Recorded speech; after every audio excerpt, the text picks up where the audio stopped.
السلام علیکم ورحمۃ اللہ وبرکاتہ۔ ترجمہ قرآن کے سلسلے میں آج آپ نے سورہ نحل کی شروع کے 2 رکوع تلاوت سماعت فرمائی، ان کا ترجمہ اور تفسیر آپ کے سامنے پیش ہے۔ الحمدللہ رب العالمین والصلاۃ والسلام علی رسول الکریم وعلی آلہ وصحبہ اجمعین، اما بعد۔ اعوذ باللہ من الشیطان الرجیم، بسم اللہ الرحمن الرحیم۔ رب اشرح لي صدری ویسر لي امری واحلل عقدۃ من لسانی یفقہوا قولی۔ سبحان ربک رب العزۃ عما یصفون وسلام علی المرسلین والحمد للہ رب العالمین۔ سورہ نحل مکی صورت ہے، اس کی 128 آیتیں ہیں اور 16 رکوع ہیں۔ اسے سورہ نعم بھی کہتے ہیں، نام کہتے ہیں نعمتوں کی جمع کو، نعمتیں۔ اس میں اللہ کی بہت ساری نعمتوں کا کثرت سے بیان آیا ہے، مادی نعمتیں بھی ہیں اور باطنی نعمتیں بھی ہیں۔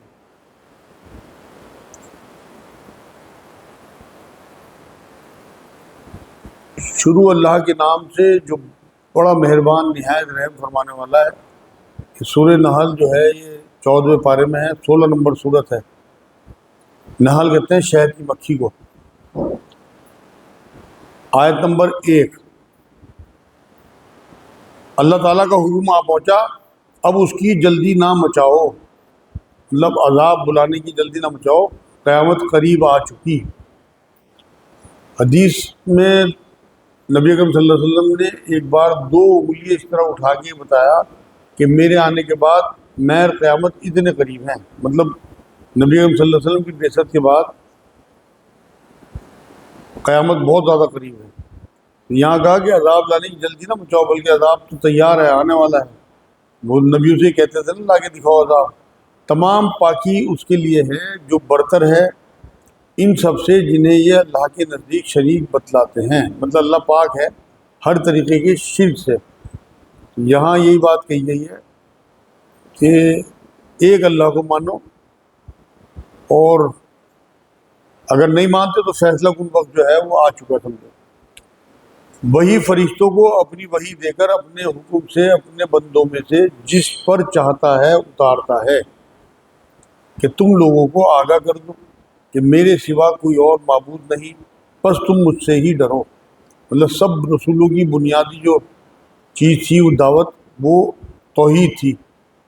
تو یہاں نبی اکرم صلی اللہ علیہ وسلم کا ذکر ہے کہ ان پہ اللہ کے رسول صلی اللہ علیہ وسلم پہ جو وحی آئی ہے فرشتے کے ذریعے، وہ اللہ نے بھیجی ہے۔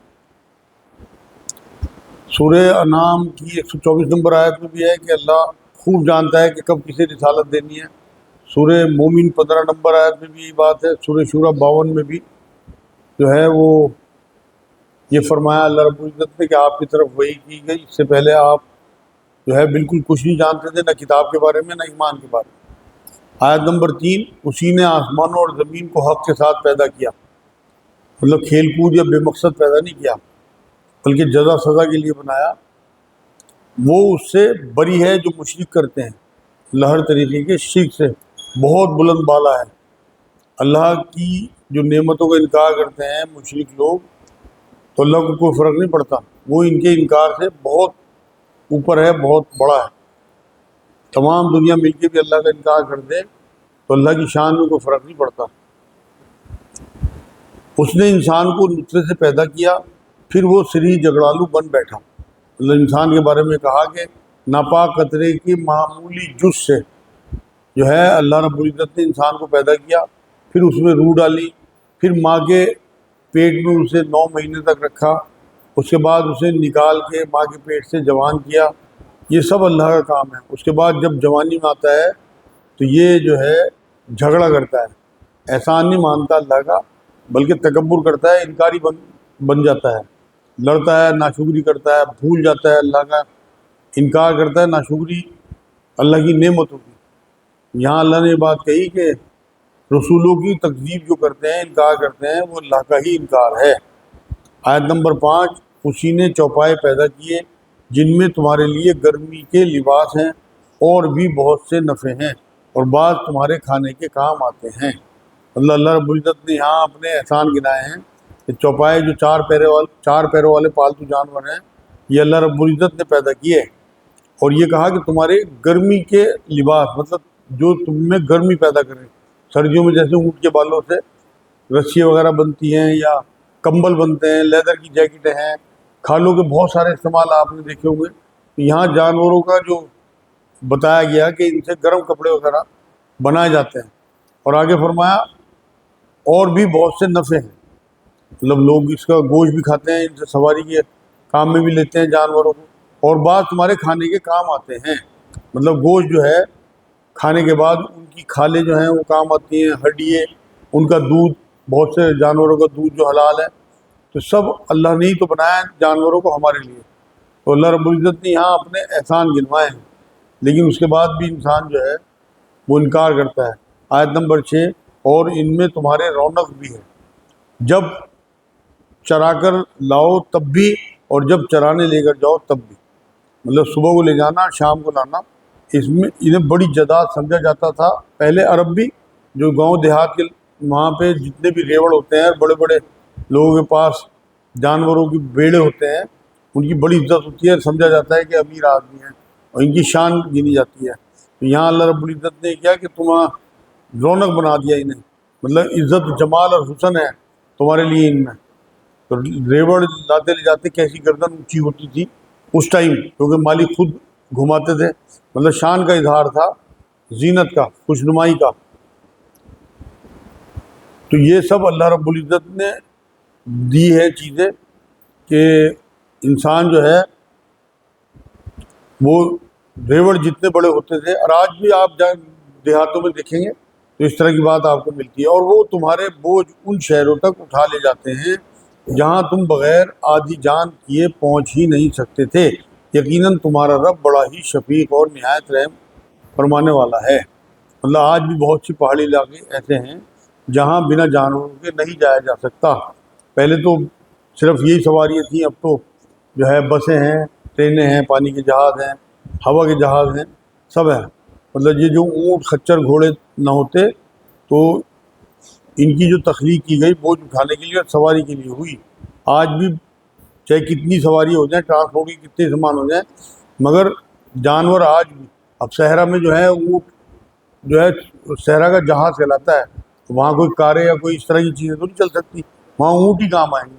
گھوڑوں کے معاملے میں بھی ایسا ہے کہ آج بھی جن کے پاس گھوڑے ہوتے ہیں بہت زینت کی چیز ہے. گھوڑے کو بہت خوبصورت جانور قرآن میں جگہ جگہ اس کا ذکر کیا. تو یہاں جو ہے نا جو پیٹرول وغیرہ، ڈیزل وغیرہ کی ٹرانسپورٹ کی چیزیں ہیں، ان کے علاوہ بھی کچھ جگہیں ایسی ہیں جہاں یہ ٹرانسپورٹ نہیں پہنچ سکتا. تو دور دراز کے علاقے میں، صحرا وغیرہ میں آج بھی ان کی ضرورت پڑتی ہے. تو یہاں اللہ رب العزت نے یہی بات کہی ہے. گھوڑے کو، خچروں کو، گدھوں کو اس نے پیدا کیا کہ تم ان کی سواری لو، اور وہ باعث زینت بھی ہیں. مطلب گھوڑا تو بہت ہی حسین جانور ہے، جس کے پاس ہو اس کی ایک حیثیت ہوتی ہے. آج بھی جو قیمتی گھوڑے ہیں وہ امیروں کی شان ہوتے ہیں. تو یہ سب ہماری سواری کے لیے ہے. اور اللہ نے آخرت کے سفر کے لیے بھی سواری رکھی ہے، اپنی کتاب یعنی کہ کلام پاک اور اپنے رسول کی سنت ہے. اگر ہم ان پہ سوار ہو کے چلیں گے تو آخرت تک پہنچ جائیں گے. قرآن کو اپنی زندگی میں اتاریں، نبی اکرم صلی اللہ علیہ وسلم کی سنتوں پہ چلیں تو یہ سواری ہمیں آخرت تک پہنچا دیں گی. وہ ایسی بہت ساری چیزیں پیدا کرتا ہے جن کا تمہیں علم بھی نہیں. مطلب کیسے کیسے جانور، طرح طرح کی مچھلیاں، کتنی مخلوق ہیں، ہم تو گن بھی نہیں سکتے. اب تو یہ جو ڈسکوری چینل وغیرہ آ گئے ہمیں پتہ بھی نہ لگتا، اس لیے اب تو پتہ لگ گیا. سمندروں میں کیمرے پہنچ گئے، جنگلوں میں کیمرے پہنچ گئے کہ کیسی کیسی مخلوق دکھتی ہے. یہ دنیا کے راستے جو ہیں یہ آخرت کی خبر دیتے ہیں، غور و فکر کہ اللہ نے کیسی کیسی چیزیں ہمارے لیے یہاں بنائی ہیں. تو قیامت تک آنے والی کیسی کیسی سواریاں اللہ پیدا کرے گا اس کا بھی نہیں پتہ، ابھی کسی کو علم نہیں ہے. آج جو سواریاں ہم دیکھتے ہیں، جہاز ہیں یا راکٹ وغیرہ ہیں، ان کا تصور بھی نہیں تھا 50-60 سال پہلے، 100 سال پہلے کہ اس طرح کی سواریاں بھی آ جائیں گی. لیکن آج وہ ہیں. تو آگے آنے والے زمانوں میں کس طرح کی سواریاں نکل جائیں گی کچھ نہیں پتہ. آیت نمبر 9، اور اللہ پر سیدھی راہ کا بتا دینا ہے، اور بعض ٹیڑھی راہیں ہیں، اور اگر وہ چاہتا تو تم سب کو راہ راست پر لگا دیتا. مطلب لوگ جو ہیں ٹیڑھی راہ پہ چلتے ہیں ٹیڑھے ہو کے، اللہ نے سیدھی راستہ رکھا ہے. اور نبی اکرم صلی اللہ علیہ وسلم ہمیں بچانے کے لیے بھیجا گیا کہ ہم ان ٹیڑھے راستوں سے بچیں۔ حضور نے ایک بار ایک لکیر کھینچی سیدھی اور بتایا کہ یہ سیدھا راستہ ہے، اور ادھر ادھر اور لکیریں کھینچی اور دائیں بائیں، اور یہ فرمایا کہ یہ تمام ٹیڑھے راستے جو ہیں ان پہ شیطان بیٹھتا ہے، اللہ کی راہ سیدھی راہ ہے، ایک ہی راہ ہے۔ تو یہ اللہ نے یہ کہا کہ میں نے سیدھی راہ بنائی، اور اللہ اگر چاہتا تو جبراً سب کو سیدھی راہ پہ لگا دیتا، لیکن اللہ کو کیونکہ یہاں ٹیسٹ لینا تھا، امتحان لینا تھا، اختیار دینا تھا، علم دینا تھا، اس کے بعد چیک کرنا تھا کہ کون سیدھے راستے پہ آتا ہے نہیں آتا ہے، ورنہ یہ زبردستی ہو جاتی۔ جبکہ اللہ نے زندگی ہمیں امتحان کے لیے دی۔ آیت نمبر 10، وہی تمہارے فائدے کے لیے آسمان سے پانی برساتا ہے جسے تم پیتے ہو، اور اسی سے آگے ہوئے درختوں کو تم اپنے جانوروں کو چراتے ہو۔ مطلب اللہ رب العزت نے یہاں بھی تمام اپنی نعمتیں گنوائی ہیں کہ برف گرتا ہے، ان سے پانی بن کے جو ہے وہ حسب ضرورت زمین پہ لوگوں کی ضرورت کے حساب سے، جانوروں کی ضرورت کے حساب سے آتا ہے، اور سورج جو ہے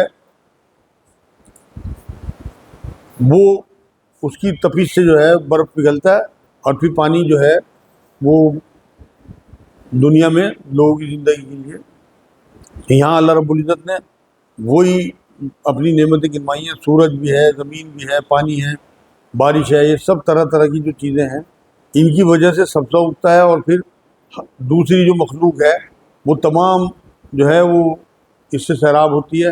الگ الگ ذائقے رکھے آپ دیکھو، ایک ہی طریقے کی زمین، ایک ہی طریقے کا پانی، ایک ہی طریقے کی کھاد، بیج جب الگ الگ ہوتا ہے تو الگ الگ رنگ کے پھل پھول اور ان کے الگ الگ ذائقے ہوتے ہیں۔ یہ سارا کا سارا جو معاملہ ہے یہ اللہ کی کارکردگی ہے، اگر ہم ان میں غور و فکر کریں تو اللہ تک ہماری معرفت ہو سکتی ہے۔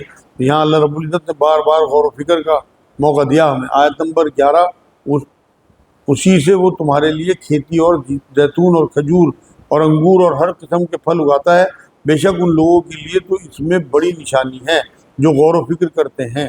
مطلب اس زمانے کے پھلوں کے نام یہاں اللہ رب العزت نے گنوائے ہیں، تمام علاقوں کے جو پھل تھے اس ٹائم، تو وہ جیسے زیتون ہے، کھجور ہے، اس ٹائم انہی کی کھیتی ہوتی تھی، انگور وغیرہ چلتے تھے۔ آج تو بے انتہا پھل فروٹ آ گئے، بے انتہا نباتات ہیں، تو تمام علاقوں کے جو پھل ہیں ہر قسم کے، ان کے لیے اللہ رب العزت نے یہاں اشارہ دیا۔ قرآن کے نزول کے بعد قیامت تک جتنے بھی پھل آئیں گے سب آ گئے، اس میں سب وہ پیدا فرماتا ہے مطلب اللہ۔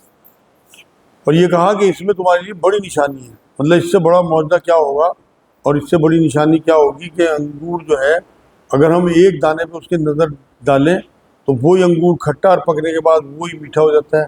کھجور جو ہے وہ کیسی شدید گرمی میں جو ہے مٹھاس پکڑتی ہے، اگر گرمی نہ ہو تو کھجور میٹھی نہیں ہو سکتی۔ تو یہ سب اللہ رب العزت نے بتایا ہمیں۔ انار کو آپ دیکھو کیسے پرتوں میں بند کر کے دانے جو ہیں، آپ جب انار چھیلتے ہو کس طرح سے اس کے دانے جو ہے اللہ رب العزت نے فٹ کر رکھے اس پھل میں۔ تو یہ سب کے سب جو ہیں انہیں دیکھ کے آپ اللہ کی طرف مائل ہوتے ہو اور اس کی معرفت حاصل کرتے ہو۔ تو یہاں اللہ رب العزت نے اپنی انہی نعمتوں کو گنوایا ہے، ایک سورج، ایک مٹی، ایک پانی، پھر بھی الگ الگ پھل، الگ الگ چیزیں جو ہیں اللہ اسی مٹی سے بناتا ہے۔ اسی نے رات دن اور سورج چاند کو تمہارے لیے تابع کر دیا، اور ستارے بھی اسی کے حکم کے ماتحت ہیں، یقیناً اس میں عقل مند لوگوں کے لیے کئی ایک نشانیاں موجود ہیں۔ مطلب نشانیاں بنانے والے اللہ کو پہچاننے کے لیے اگر ہم غور و فکر کرنے بیٹھیں، میں تو یقین کریں آپ جب غور و فکر کرتا ہوں تو صرف اور صرف اللہ رب العزت کی شکر گزاری دل میں آتی ہے کہ اس نے کیسی کیسی نعمتیں ہمیں دے رکھی ہیں، ہم تصور بھی نہیں کر سکتے۔ آج آپ اپنا ایک انگوٹھا باندھ لو، آپ کو اندازہ ہو جائے گا کہ اس انگوٹھے کے کتنے کام ہیں۔ استنجا کرتے ہوئے، کوئی کام پکڑتے ہوئے، کوئی چیز پکڑتے ہوئے، آپ کو اندازہ ہی نہیں ہوتا اس کا کہ ہمارے پاس کیسی نعمت اللہ رب العزت کی ہے۔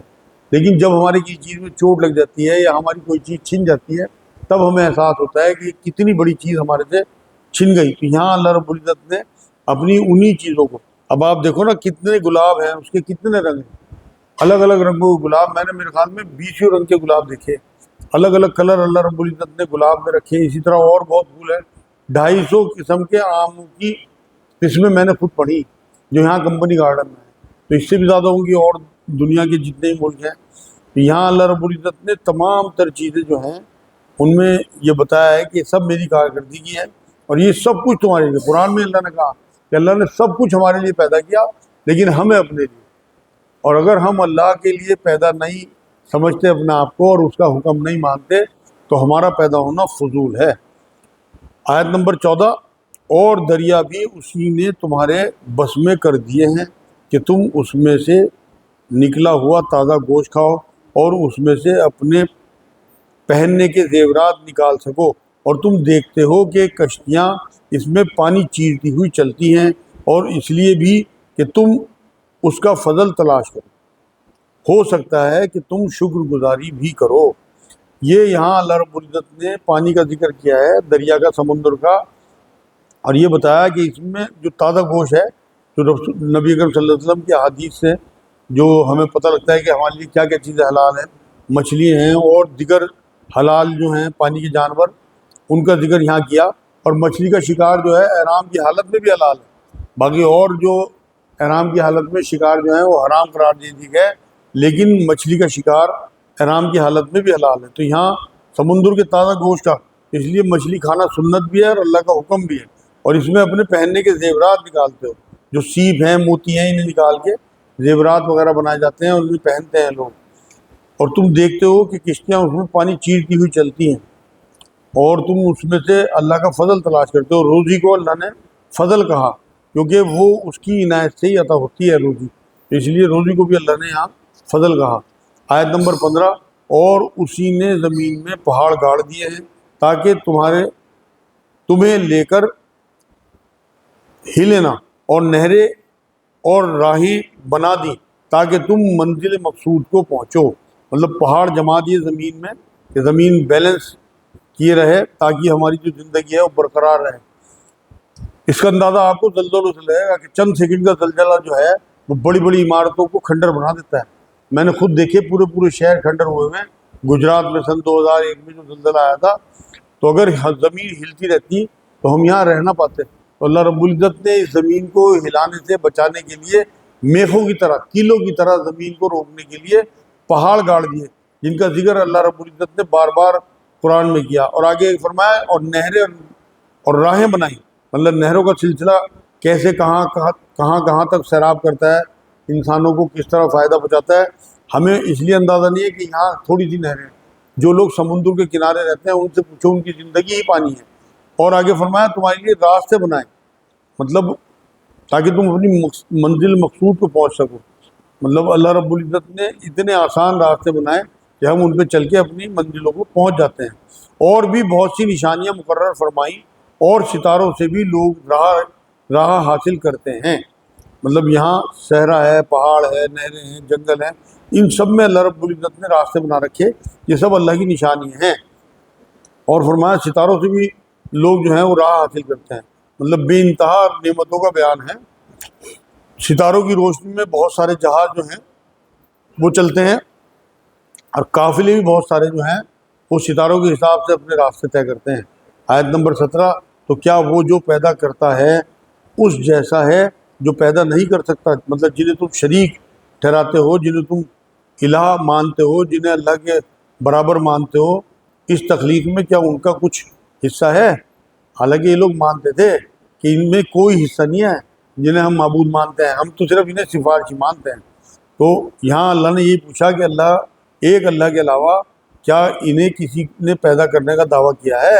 اللہ خالق اور مخلوق جو ہیں وہ برابر نہیں ہو سکتے۔ جس مخلوق کو تم خالق مان رہے یا تم الہ مان رہے، وہ سب شرک ہے۔ آگے فرمایا اور اگر تم اللہ کی نعمتوں کا شمار کرنا چاہو تو تم اسے نہیں کر سکتے۔ مطلب اگر احاطہ کرنا بھی چاہو تو نہیں کر سکتے۔ سورہ ابراہیم آیت نمبر 18 اور 31 میں بھی ہے کہ بے شمار نعمتیں اللہ نے، جن کا ہمیں احساس بھی نہیں ہے، دی ہیں، ہم گن بھی نہیں سکتے۔ بے شک اللہ بڑا بخشنے والا مہربان ہے۔ مطلب وہ اتنا مہربان ہے کہ ہماری ناشکریوں پہ بھی ہمیں پکڑتا نہیں، کہ ہم رات دن منمانیاں کرتے ہیں، نافرمانیاں کرتے ہیں، ناشکریہ کرتے ہیں، اس کے بعد اللہ رب العزت ہمیں ڈھیل دیتا رہتا ہے۔ یہ اس کی شفقت ہے، ایک مامتا ہے ہمارے لیے کہ وہ ہمیں ڈھیل دیتا رہے کہ شاید یہ پلٹ آئیں، شاید یہ توبہ کر لیں، اس لیے ڈھیل دیتا ہے، وہ بہت مہربان ہے۔ آگے فرمایا اور جو کچھ تم چھپاؤ اور جو ظاہر کرو اللہ تعالیٰ سب کچھ جانتا ہے۔ مطلب سوچ کے دیکھے آدمی اپنی سوچے جو ہمارے اندر وسوسے گزرتے ہیں صرف وہ ہمیں پتہ ہے یا اللہ کو پتہ ہے، تو ان ہماری منمانیوں پہ فوراً نہیں پکڑتا، چانس دیتا رہتا ہے کہ کسی طرح سے توبہ کر لیں، یہ ایک وقت آئے گا تب تو پکڑ ہوگی۔ قیامت میں تو دودھ کا دودھ پانی کا پانی ہونا ہے، یہاں اگر ہمیں چھوٹ مل بھی رہی تو اس وجہ سے کہ ہم پلٹ جائیں، لیکن قیامت میں ہر حال میں انصاف ہونا ہی ہونا ہے، ورنہ جو لوگ یہاں پاکی کے ساتھ چلے، نیکی کے ساتھ، ایمان کے ساتھ، تو وہ تو یہ کہیں گے اللہ ہمارے ساتھ تو ناانصافی ہوئی، اور معاذ اللہ ناانصاف نہیں ہے، اس لیے وہ دودھ کا دودھ پانی کا پانی تو وہاں کرے گا۔ آیت نمبر 20، اور جن کو یہ لوگ اللہ تعالیٰ کے سوا پکارتے ہیں وہ کسی چیز کو پیدا نہیں کر سکتے، مطلب وہ تو مردہ ہیں، وہ مخلوق ہیں، چاہے نبی ہوں، چاہے فرشتے ہوں، چاہے اولیاء اللہ ہوں، وہ کچھ پیدا نہیں کر سکتے، مطلب وہ سارے مخلوق ہیں، خالق صرف ایک ہے اور وہ اللہ ہے، بلکہ وہ خود پیدا کیے ہوئے ہیں، چاہے بت ہوں، چاہے انسان ہو، چاہے کوئی بھی مخلوق ہو، سب کو اللہ نے بنایا۔ آپ سوچ کے دیکھیں کہ جن لوگوں، چاہے وہ بت ہوں، چاہے وہ اولیاء اللہ ہوں، چاہے نبیوں کو اللہ کا بیٹا بنا دیں، تو وہ ساری کی ساری مخلوق ہیں۔ اللہ رب العزت کہتا ہے کہ تمام چیزیں میری بنائی ہوئی ہیں، اس لیے مخلوق اور خالق برابر نہیں ہو سکتے۔ آج کی آخری آیت، مردے ہیں زندہ نہیں، مطلب یہ پتھر ہوں یا قبر میں دفن لوگ ہوں، یہ مردے ہیں، انہیں تو یہ بھی شعور نہیں کہ کب اٹھائے جائیں گے، مطلب جو قبر میں ہیں قیامت کو انہیں پتہ نہیں ہے، انہیں پتہ ہی نہیں کہ وہ خود کہ کب کھڑا کیا جائے گا انہیں، اور کب انہیں کوئی چیز جو ہے وہ حساب کتاب ان سے لیا جائے گا، تو پھر وہ کسی دوسرے کو کیا نفع یا ثواب یا جزا دے سکتے ہیں؟ کسی سے کوئی توقع نہیں رکھنی سوائے اپنے اللہ کے۔ یہ الحمدللہ آج سورہ نحل کے 2 رکوع ہوئے، 21 نمبر۔